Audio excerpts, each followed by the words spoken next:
The Sigma 24-70 f2.8 art is a great lens for photography, but what about video?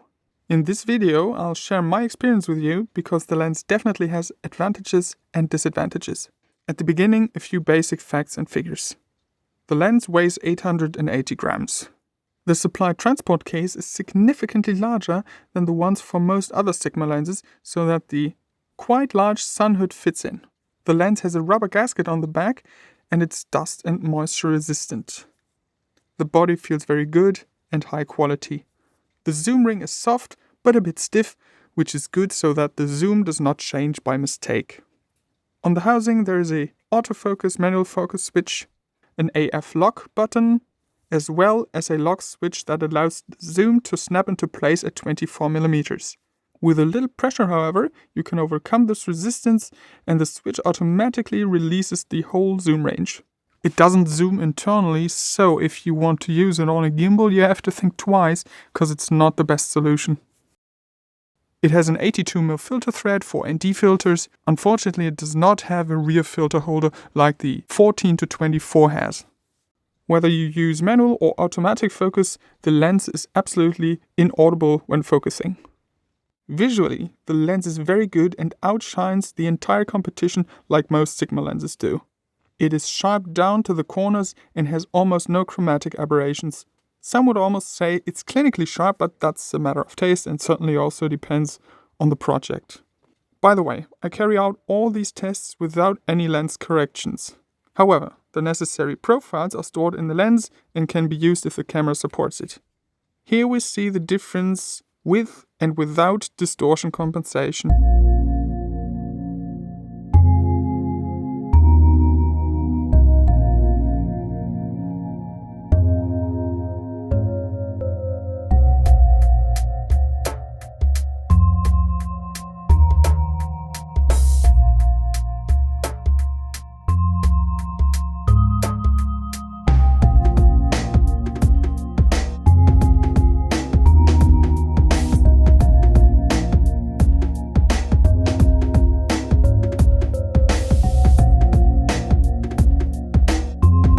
Chromatic aberrations are very minimal and the compensation setting does not make a big difference.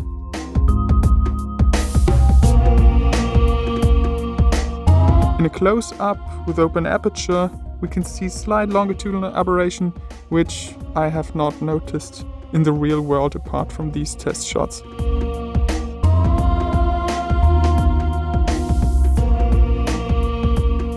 Let's have a short look at how the lens behaves in backlight situations.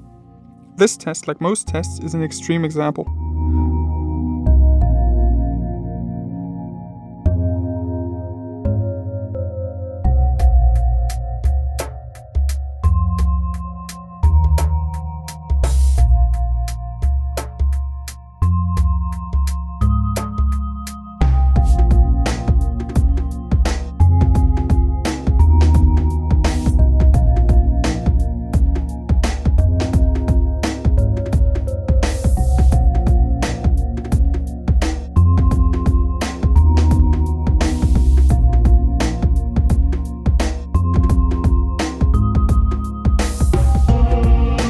The focus ring for manual focus is easy to handle, but it's focused by wire, and for me personally, manual focusing does not feel precise and easy to handle.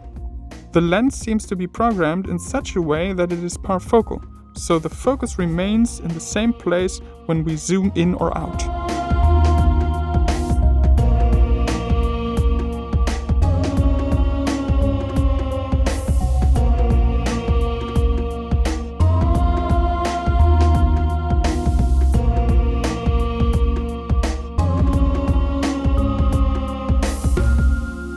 And thus to the autofocus. When assessing the autofocus, I pay attention to various properties. Is the subject in focus? How well can the autofocus follow fast movements? How soft does the background blur change? And as an advanced test, how well can the autofocus follow if you use the zoom at the same time to realize a dolly zoom or vertigo effect? At all focal lengths, the Sigma can reliably track faces and eyes, both during normal and fast movements.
As with all lenses, the bokeh is a little restless, especially in wider angles.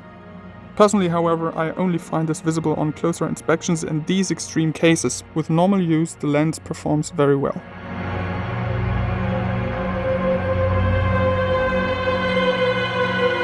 But it has a strong deficit with these special applications such as a dolly zoom or vertigo, both when zooming in while the object moves towards the camera and the opposite movement, the focus does not manage to follow. I strongly assume that this is due to the fact that the lens is parfocal. We can clearly see that the focus seems to get stuck when zooming and tries to stay at one point. Here the Sony kit lens 28-70, 3.5 to 5.6 already performs much better and remains reliably focused on the eyes. If you don't need this last special case, you have made a good choice with a Sigma.